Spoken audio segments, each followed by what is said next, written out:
An aircraft has three different lines of flight. It can roll, yaw, and pitch.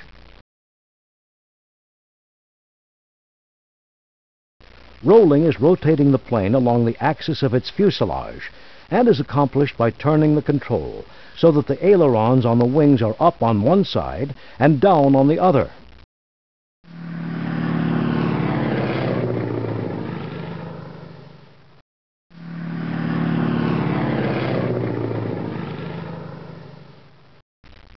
Yawing is turning the plane left or right, using the vertical rudder on the tail, which is controlled by foot pedals.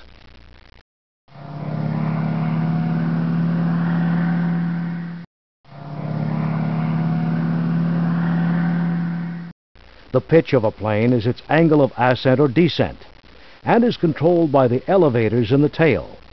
Pushing the control column forward tilts the elevators down, causing the plane to dive.